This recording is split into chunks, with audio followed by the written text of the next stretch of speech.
The Bet by Anton Chekhov. It was a dark autumn night. The old banker was pacing from corner to corner of his study, recalling to his mind the party he gave in the autumn 15 years ago. There were many clever people at the party and much interesting conversation. They talked, among other things, of capital punishment. The guests, among them not a few scholars and journalists, for the most part disapproved of capital punishment.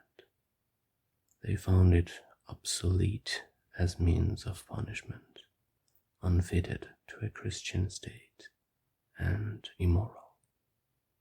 Some of them thought that capital punishment should be replaced universally by life imprisonment. "I don't agree with you," said the host. "I myself have experienced neither capital punishment nor life imprisonment. But if one may judge a priori, in my opinion, capital punishment is more moral and more humane than imprisonment. Execution kills instantly. Life imprisonment kills by degrees. Who is the more humane executioner? One who kills you in a few seconds, or one who draws the life out of you incessantly for years?" "They are both equally immoral," remarked one of the guests, "because their purpose is the same, to take away life. The state is not God. It has no right to take away that which it cannot give back if it should so desire." Among the company was a lawyer, a young man of about 25. On being asked his opinion, he said, "Capital punishment and life imprisonment are equally immoral. But if I were offered the choice between them, I would certainly choose the second. It's better to live somehow than not to live at all." There ensued a lively discussion.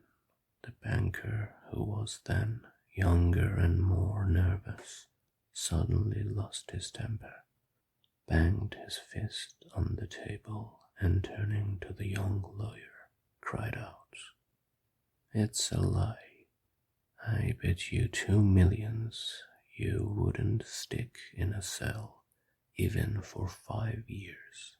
"If that's serious," replied the lawyer, "then I bet I'll stay not 5, but 15.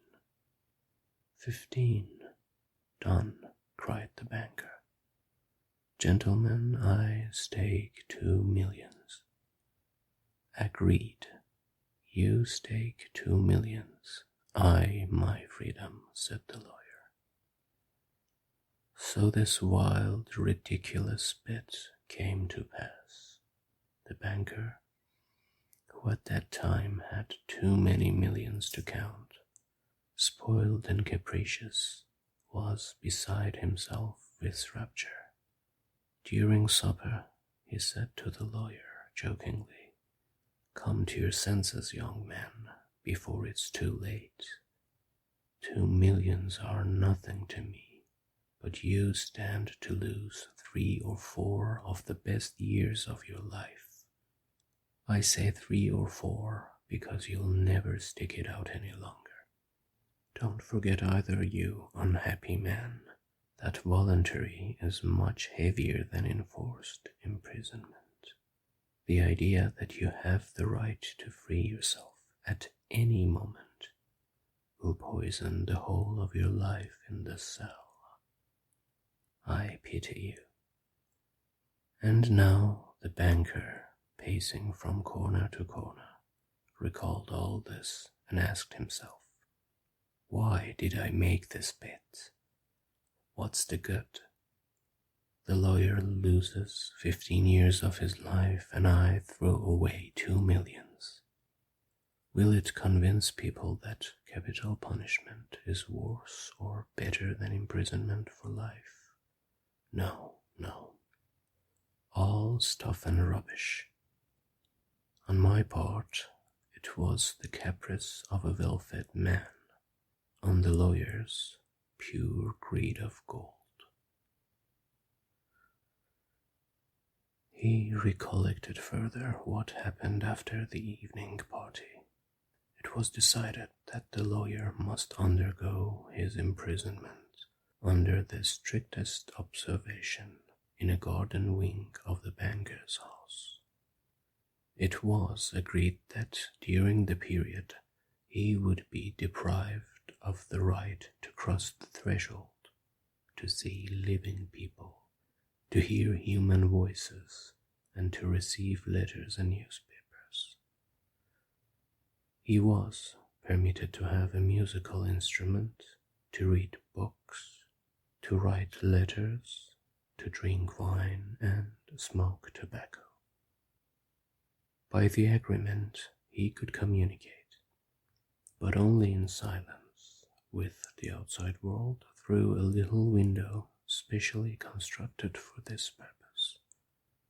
Everything necessary, books, music, wine, he could receive in any quantity by sending a note through the window.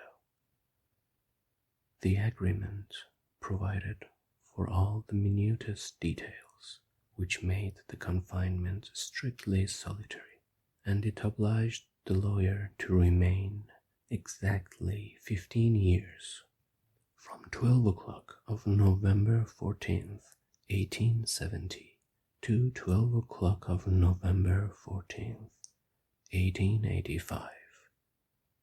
The least attempt on his part to violate the conditions, to escape, if only for 2 minutes before the time, freed the banker from the obligation to pay him the 2 millions. During the first year of imprisonment, the lawyer, as far as it was possible to judge from his short notes, suffered terribly from loneliness and boredom. From his wing, day and night, came the sound of the piano. He rejected wine and tobacco. Wine, he wrote, excites desires, and desires are the chief foes of a prisoner. Besides, nothing is more boring than to drink a good wine alone, and tobacco spoils the air in his room. During the first year, the lawyer was sent books of a light character, novels with a complicated love interest, stories of crime and fantasy, comedies, and so on. In the second year, the piano was heard no longer, and the lawyer asked only for classics. In the 5th year, music was heard again, and the prisoner asked for wine. Those who watched him said that during the whole of that year he was only eating, drinking, and lying on his bed. He yawned often and talked angrily to himself. Books he did not read. Sometimes at nights he would sit down to write. He would write for a long time and tear it all up in the morning. More than once he was heard to weep. In the second half of the 6th year, the prisoner began zealously to study languages, philosophy, and history. He fell on these subjects so hungrily that the banker hardly had time to get books enough for him. In the space of 4 years, about 600 volumes were bought at his request. It was while that passion lasted that the banker received the following letter from the prisoner. My dear jailer, I am writing these lines in 6 languages. Show them to experts. Let them read them.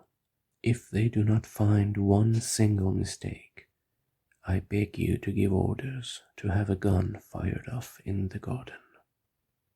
By the noise I shall know that my efforts have not been in vain. The geniuses of all ages and countries speak in different languages, but in them all burns the same flame. Oh, if you knew my heavenly happiness now that I can understand them. The prisoner's desire was fulfilled. 2 shots were fired in the garden by the banker's order. Later on, after the 10th year, the lawyer sat immovable before his table and read only the New Testament. The banker found it strange that a man who in 4 years had mastered 600 erudite volumes should have spent nearly a year in reading one book, easy to understand and by no means thick. The New Testament was then replaced by the history of religions and theology. During the last 2 years of his confinement, the prisoner read an extraordinary amount, quite haphazard. Now he would apply himself to the natural sciences, then would read Byron or Shakespeare. Notes used to come from him in which he asked to be sent at the same time a book on chemistry, a textbook of medicine, a novel, and some treatise on philosophy or theology. He read as though he were swimming in the sea among the broken pieces of wreckage, and in his desire to save his life was eagerly grasping one piece after another. The banker recalled all this and thought, tomorrow at 12 o'clock he receives his freedom. Under the agreement, I shall have to pay him 2 millions. If I pay, it's all over with me. I am ruined forever.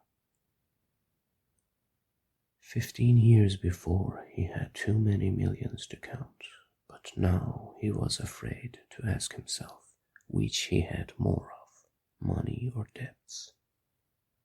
Gambling on the stock exchange, risky speculation, and the recklessness of which he could not get rid himself, even in old age, had gradually brought his business to decay.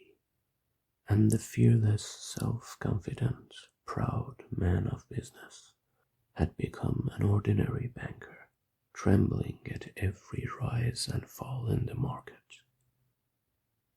That cursed bet, murmured the old man, clutching his head in despair.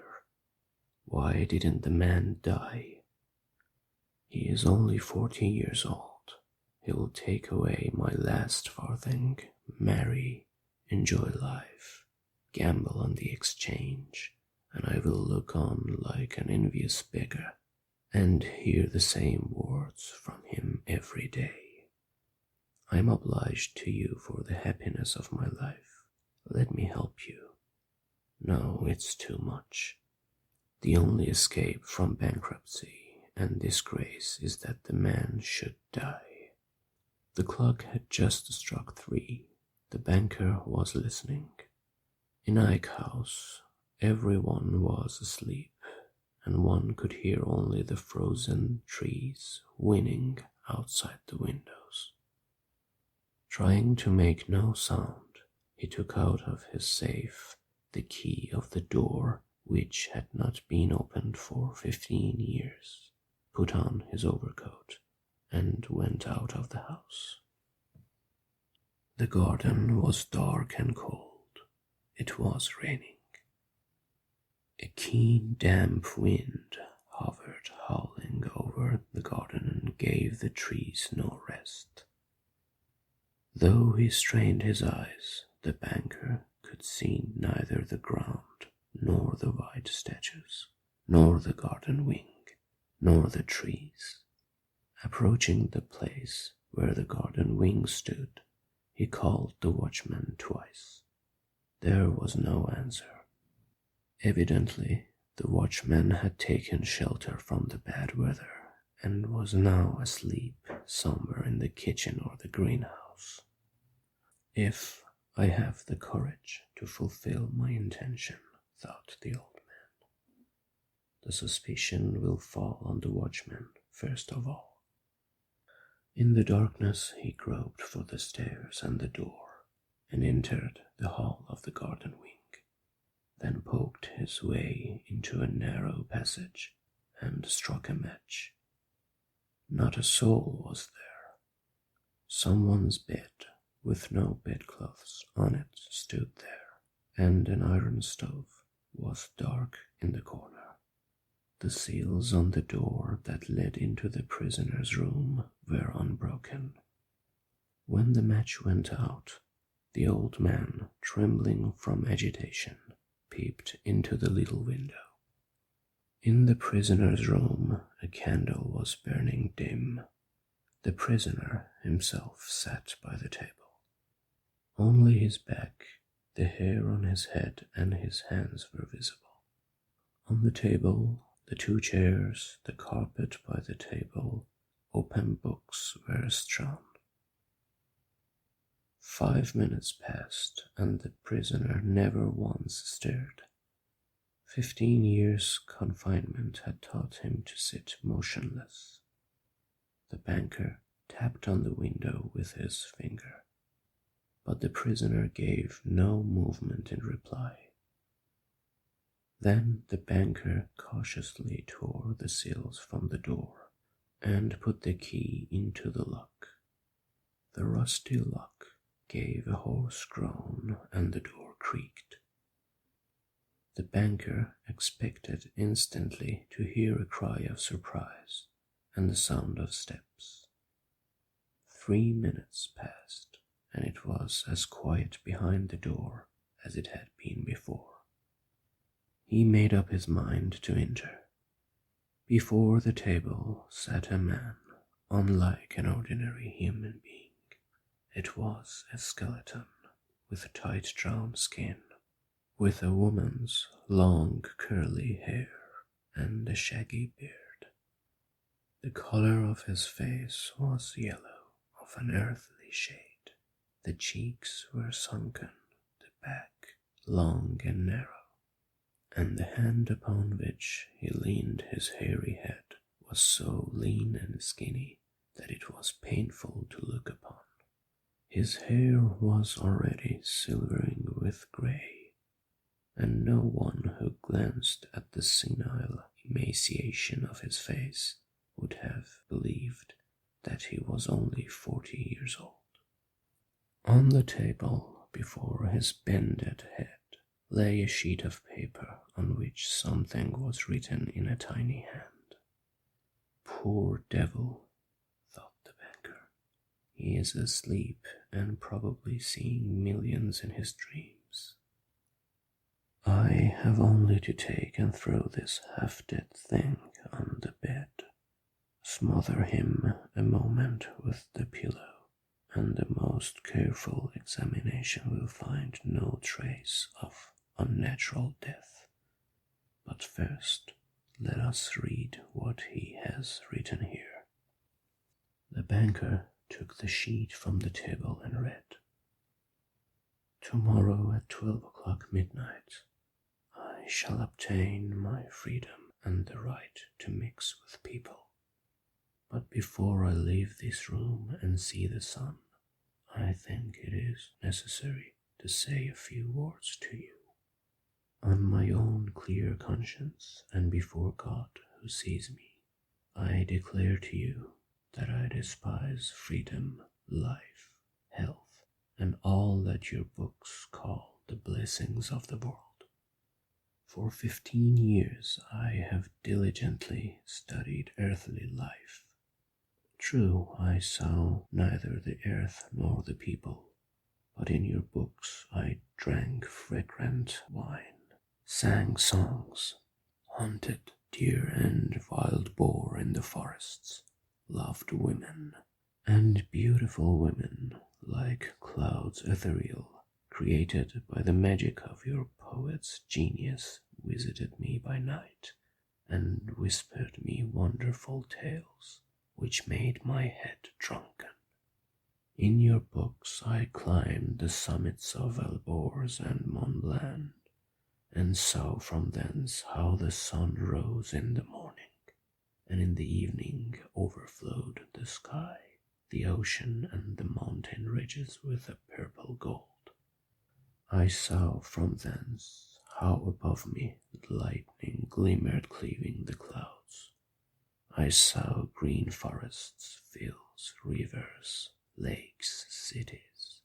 I heard sirens singing and the playing of the pipes of Pan. I touched the wings of beautiful devils who came flying to me to speak of God. In your books I cased myself into bottomless abysses, worked miracles, burned cities to the ground, preached new religions, conquered whole countries. Your books gave me wisdom. All that unwearying human thought created in the centuries is compressed into a little lump in my skull. I know that I am more clever than you all, and I despise your books, despise all worldly blessings and wisdom. Everything is void, frail, visionary, and delusive like a mirage.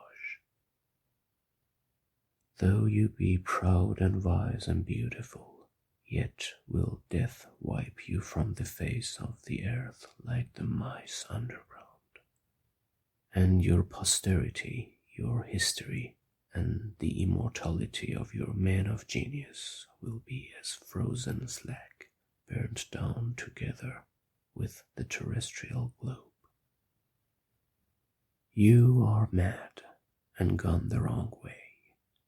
You take lie for truth and ugliness for beauty.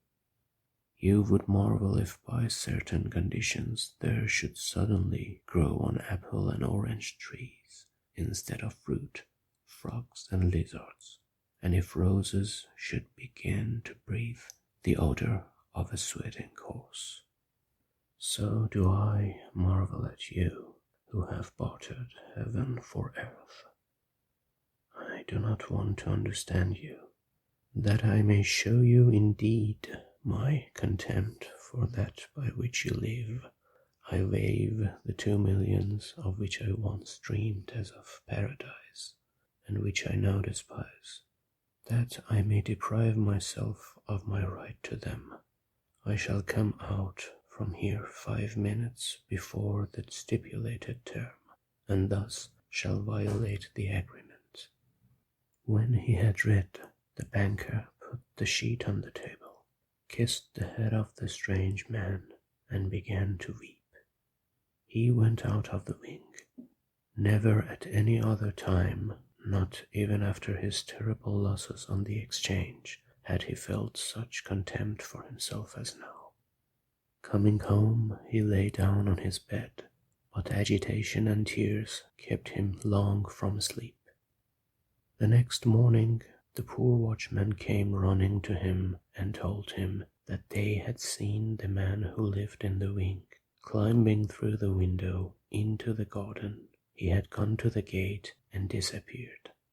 Together with his servants, the banker went instantly to the wing and established the escape of his prisoner. To avoid unnecessary rumors, he took the paper with the renunciation from the table, and on his return locked it in his safe.